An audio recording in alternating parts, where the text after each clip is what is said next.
My name is Rachel Bennett, and I've lived in the same cozy neighborhood in Madison, Wisconsin, for almost 6 years. My little brick bungalow sits at the end of a quiet cul-de-sac, surrounded by maple trees that turn the street into a tunnel of gold every autumn. Over the years, I've gotten to know most of my neighbors, at least enough to wave when passing by. But one house remained a mystery. It belonged to Ethan Caldwell, a man in his early 40s who moved in about a year ago. I'd seen him around a few times, carrying groceries, walking his golden retriever, tinkering in his garage, but we'd never exchanged more than a polite hello. He always seemed pleasant enough, but also distant, like he carried his own quiet world around with him. I didn't think much of it until one early Saturday in spring when I was in my backyard planting flowers and saw him struggling to carry a heavy bag of soil from his driveway to his porch. I offered to help, and for the first time, we actually spoke. "Thanks," he said with a smile. "I think I underestimated how heavy this would be." "No problem," I replied, setting the bag down for him. "Gardening project?" "Trying to start one," he admitted. "I'm not exactly great at keeping plants alive, though." I laughed. "Then you'll fit right in here. Half of my backyard is just plants that didn't make it through my learning curve." We ended up talking for almost 20 minutes about gardens, the neighborhood, and local restaurants. By the time I went back inside, I realized it was the longest conversation I'd ever had with him, and it felt easy. That's when the idea hit me.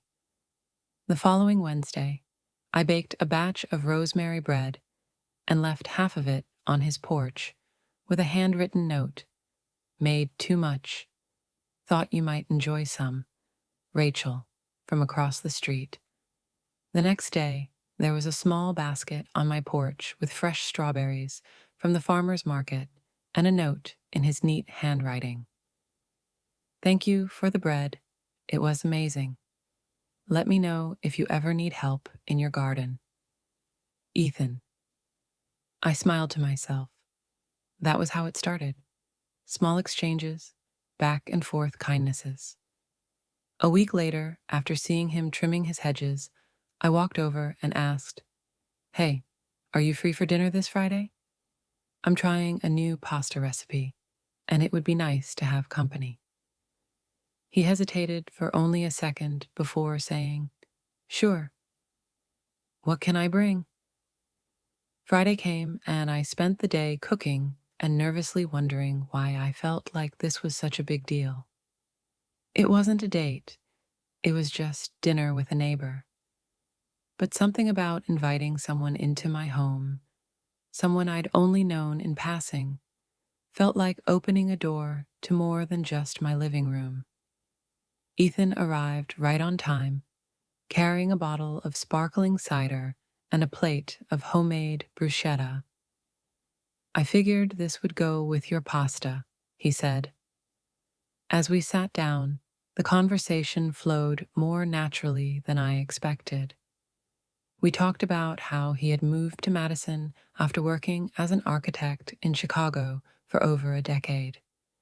He wanted a quieter life, more space, and, his words, room to breathe. I told him about my work as a high school art teacher and how I'd grown up in the area. At one point, his dog, Daisy, wandered over from his yard. He'd left the gate open and made herself comfortable under my dining table. We laughed about it, and I gave Daisy a small piece of bread, which sealed our friendship instantly. After dinner, we moved to the porch with tea, watching the last light fade from the sky. The air was crisp, and somewhere down the street, kids were still riding their bikes. It was one of those moments where time seemed to slow, and I realized I was genuinely glad I had reached out. Before leaving, Ethan said, "I had a great time, Rachel." We should do this again sometime. I'd like that, I replied. And I meant it. Over the next few months, our occasional chats turned into regular dinners. Sometimes I'd cook, sometimes he would. We shared recipes, swapped gardening tips.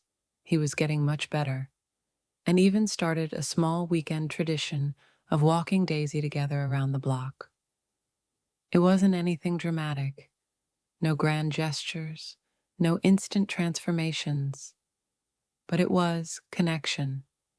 And in a world where people so often live side by side without truly knowing each other, that felt like something worth holding on to. One evening in late summer, we hosted a small block cookout together. As neighbors gathered in my backyard, Ethan leaned over and said quietly, "You know, I've lived a lot of places, but this is the first neighborhood that's felt like home in a long time." I smiled. "I'm glad you came to dinner that night."